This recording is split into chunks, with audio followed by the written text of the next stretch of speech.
Hello guys, welcome back. मैं विशाल कुमार। इस भाग में हम जानने वाले हैं लिम्फ के बारे में। लिम्फ के बारे में जानेंगे। लिम्फ क्या होता है? एक्वस वाटरी फ्लूइड कंटेंट होता है, कनेक्टिव टिश्यू होता है। ओके, तो यहाँ पर लिखा हुआ है an interstitial mobile connective tissue, यानी कि क्या होते हैं, दो के बीच में होते हैं, मूव करते हुए रहते हैं हमेशा, है ना। कनेक्टिव टिश्यू कहलाता है क्योंकि पूरे ऑर्गन्स को कनेक्ट करने में मदद करते हैं, इसीलिए कनेक्टिव टिश्यू कहलाता है। Comprising lymph plasma and lymph corpuscles, इसमें आपको लिम्फ प्लाज्मा होते हैं और लिम्फ कार्पल्स के बीचों बीच में पाए जाते हैं, है ना। बीचों बीच के पाए नहीं, मतलब कि लिम्फ में आपको क्या होते हैं, प्लाज्मा होता है, लिम्फ प्लाज्मा होता है, और क्या होता है, लिम्फ कार्पल्स होता है। जिस तरीके से ब्लड में आपको प्लाज्मा होते थे, कार्पल्स होते हैं, उसी तरीके से आपको लिम्फ में क्या होगा, लिम्फ प्लाज्मा और लिम्फ कार्पल्स। लिम्फ का अपना सेल्स होगा, इसीलिए उसे कहेंगे लिम्फ कार्पल्स। लिम्फ का अपना प्लाज्मा होगा, इसीलिए उसे कहेंगे लिम्फ प्लाज्मा। अब है कि लिम्फ में क्या होगा, नहीं होगा, तो लिम्फ में आपको कम मात्रा में क्या होंगे, ऑक्सीजन होंगे, जबकि ज़्यादा मात्रा में आपको कार्बन डाइऑक्साइड होंगे। और ज़्यादा मात्रा में क्या होगा, जो मेटाबॉलिक जब रिएक्शंस होगा तो मेटाबॉलिज्म के थ्रू आपको जो वेस्ट बने होंगे उसका मात्रा काफ़ी ज़्यादा होगा। स्केलेटरी सब्सटेंस का भी मात्रा काफ़ी ज़्यादा होगा। अब जैसे देखते हैं कि ब्लड है, ब्लड लिम्फ क्या है, ये लिम्फ है। तो यहाँ पर जानना है कि लिम्फ जो है, लिम्फ में आपको क्या है, लिम्फ प्लाज्मा है और क्या है, लिम्फ कार्पल्स है। तो लिम्फ कार्पल्स इस तरफ दे दिया गया है और इस तरफ आपको मैंने समझाने के लिए प्लाज्मा दिया है। तो अब है कि लिम्फ प्लाज्मा में क्या क्या पाए जाते हैं। लिम्फ प्लाज्मा में जो ब्लड प्रोटीन्स है काफ़ी ज़्यादा मात्रा में नहीं हो पाए जाते, बहुत कम मात्रा में पाए जाते हैं, है ना। बहुत कम मात्रा में फ्यूअर ब्लड प्रोटीन्स जो है आपको लिखा हुआ है। यहाँ पर कैल्शियम और पोटेशियम भी कम मात्रा में पाए जाते हैं, है ना। यहाँ लिख देता हूँ नीचे की ओर, यानी कि प्लाज्मा में आपको कैल्शियम का भी मात्रा, पोटेशियम की मात्रा काफ़ी कम रहता है। दूसरी बात है कि ग्लोबुलिन प्रोटीन्स जो डिफेंस मैकेनिज्म में मदद करता है, उसका मात्रा काफ़ी ज़्यादा होता है। ग्लूकोज का भी कंसंट्रेशन काफ़ी ज़्यादा होता है, ग्लूकोज का हाई ग्लूकोज कंसंट्रेशन यहाँ पर लिखी हुई है।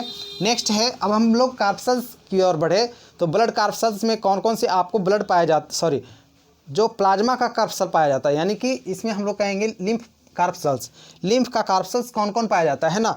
जैसे हम लोग ब्लड में पढ़ते थे इरिथ्रोसाइट्स, ल्यूकोसाइट और थ्रोम्बोसाइट, यानी कि आरबीसी, डब्ल्यूबीसी और प्लेटलेट। उसी तरीके से इसमें जानने की प्रयास करते हैं कि लिम्फ कार्पल्स कौन कौन होता है। तो आरबीसी पाया नहीं जाता है, प्लेटलेट पाए नहीं जाते हैं, सिर्फ और सिर्फ क्या पाया जाता है, डब्ल्यूबीसी। तो डब्ल्यूबीसी में कौन सा कंटेंट पाया जाता है, लिम्फोसाइट्स का मात्रा काफ़ी ज़्यादा होता है, जो एंटीबॉडीज बनाने में क्या करते हैं, मदद करते हैं। अब है लिम्फाइड ऑर्गन्स। लिम्फाइड ऑर्गन्स किसे कहते हैं, तो लिम्फ में एक पढ़ना पड़ता है लिम्फाइड ऑर्गन। लिम्फाइड ऑर्गन क्या है? ऐसा ऑर्गन जो क्या करे, सिक्रेट्स करे। किसको सिक्रेट्स करे, हार्मोन को नहीं, लिम्फ बनाए, यानी कि लिम्फ को सिक्रेट करे, ओके, या लिम्फ को एक्यूमुलेट करे, उसे कहते हैं लिम्फाइड ऑर्गन्स। तो लिम्फाइड ऑर्गन्स कौन कौन होते हैं? सबसे पहला है आपको लिम्फ नोड्स। लिम्फ नोड्स क्या है, जैसे बॉडी है, ये बॉडी में आपको बहुत सारे लिम्फ वेसल्स मूव कर रहे हैं। तो लिम्फ वेसल्स मूव कर रहे हैं, तो यहाँ पर जहाँ पर भी इंटरसेक्ट किया एक दूजा लाइन, उसको वहाँ पर नोड बन जाते हैं। तो यही जो नोड कहलाता है आपको लिम्फ नोड्स कहे जाते हैं। ये क्या करते हैं, आपको लिम्फ बनाने में मदद करते हैं। दूसरा है टॉन्सिल। हम लोग पढ़ते हैं, जब डाइजेस्टिव सिस्टम पढ़ते हैं तो मुंह वाले, टंग वाले हिस्से में बेसल टॉन्सिल आपको पाया जाता है, पैलेटाइन टॉन्सिल, पैलेट है ना, प्लेट पर पैलेटाइन टॉन्सिल, ये सब पाए जाते हैं। और हमारे बॉडी में अलग अलग जगह पर भी टॉन्सिल्स पाए जाते हैं। तो टॉन्सिल्स बढ़ता है तो इसका मतलब कि वो डिजीज, कोई डिजीज है, वो डिजीज क्या होने वाला है, अच्छी तरीके से ख़त्म होने वाला है, इसको वो क्या करता है, क्या कह सकते हैं कि वो इंडिकेट करता है। थाइमस।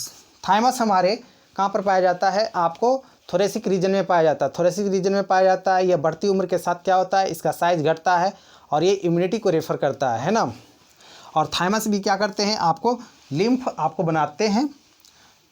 लिम्फ बनाएंगे तो क्या करेंगे, इम्यूनिटी। लिम्फ क्या करता है, लिम्फ जो है आपको इम्यूनिटी को रेफर करता है, ठीक है। नेक्स्ट है स्प्लीन। स्प्लीन क्या है, ये एब्डोमिनल रीजन के नीचे पाया जाता है, आपको स्टमक के नीचे थोड़ा सा पाया जाता है स्प्लीन, ओके। नेक्स्ट है pairs patches. Pairs patches intestine वाले हिस्से में आपको पाए जाते हैं, स्मॉल इंटेस्टीन वाले दो डेट पेयर पैचेज होते हैं, ओके। तो ये सभी जितने भी हैं ये सब लिम्फाइड ऑर्गन से है। अब हम लोग को जानना है कि फंक्शंस ऑफ लिम्फ।